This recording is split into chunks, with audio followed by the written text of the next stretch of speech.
7th chapter of Genesis. The devil has been trying to destroy God's family for the last 6,000 years.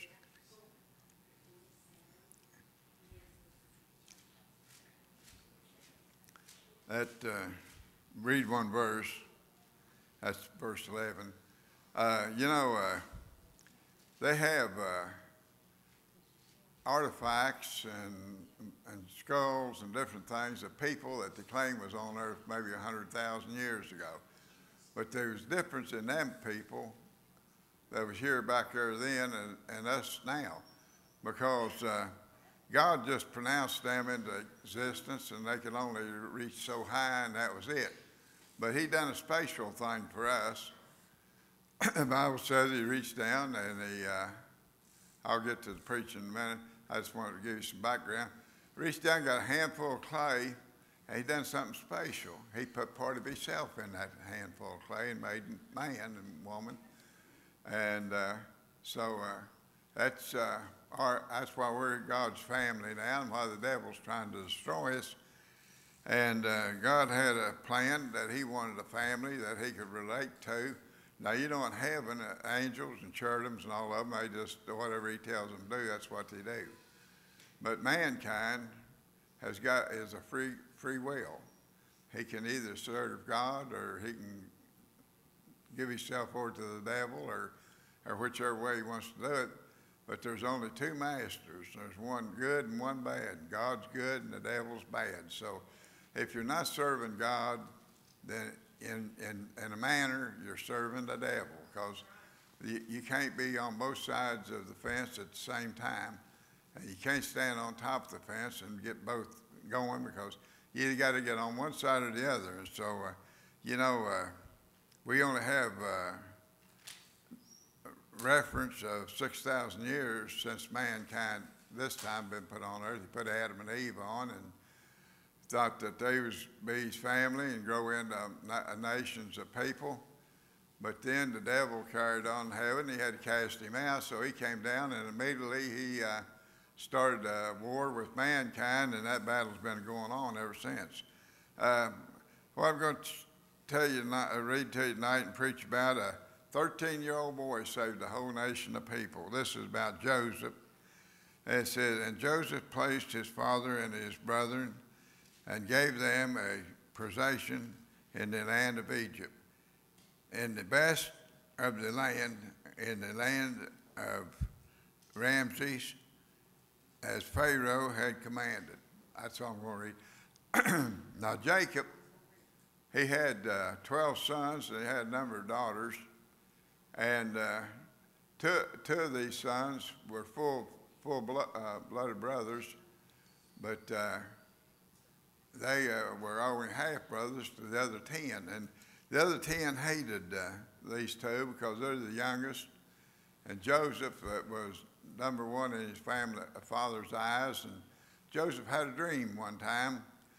He dreamed about all of them bowing down to him and worshiping him, and they just couldn't face that. His brothers couldn't. So it's one day his father sent him out to check on his brothers. They was out herding the sheep. He went out, and they caught him, and of course none of them didn't know what was going to happen and all about it, how that he was going to save the whole generation of Israel. Now Jacob's name was changed. God changed his name from Jacob to Israel, and that started the nation of Israel.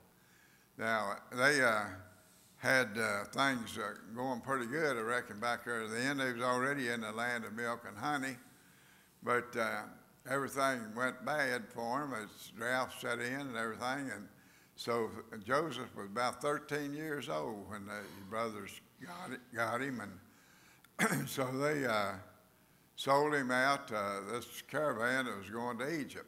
Now God had planned all this. He knew that what was going to happen in the beginning. He knew what was going to happen all the way through, right down through the end.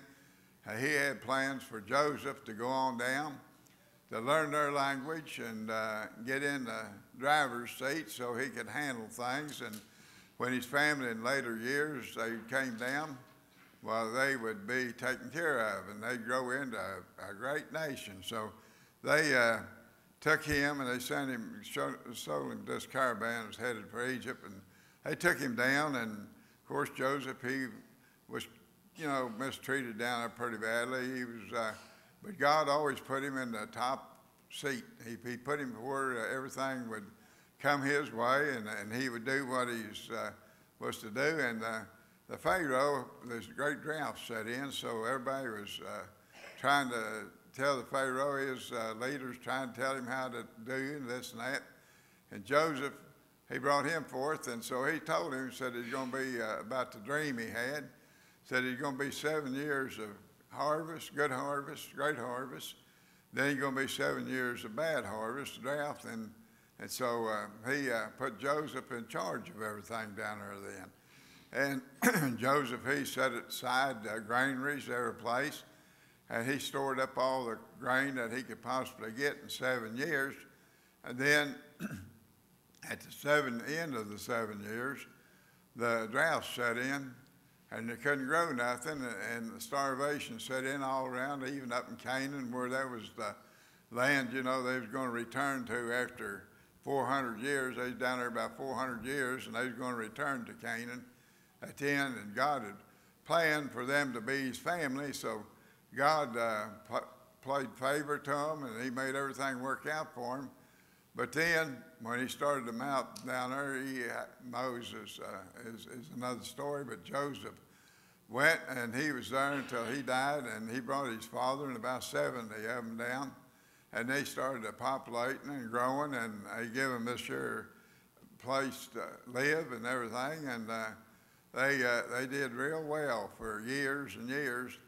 Then it came to the time that Joseph died, and new Pharaoh took place. And when he did, he started making it rough on them. They had to make brick, and work out in the heat and do everything that nobody else wanted to do. And, that's like today, there's a lot of things some people have to do that nobody else wants to do. But yet God makes way for all of us. He makes things happen for us. And I found out many years ago that if I went with him, everything was a lot better than it was if I wasn't with him, because I was a sinner for several years. And now today, I know that if I had known then what I know now, I'd have been a Christian many years sooner. And that's what we're here tonight, to try to tell people that they can get around the second death. Now, the first death is when everybody dies out of this body, but the second death is when we all go to hell if we don't go with the Lord.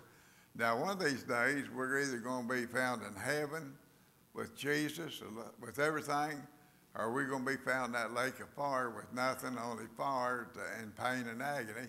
And that's going to go with us. Now, people can't believe that. They think when you die, many of them think that's the end of all of it, and that's as far as you're going to go.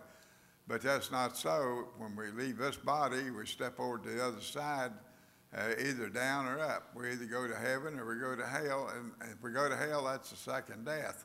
Now, these people here were supposed to have been God's family, but yet, though, the devil fighting them and making everything go bad. So this went on and went on and went on for about 4,000 years, I reckon. Then God sent his only son. Now, he loved us, that he sent his only begotten son, Jesus,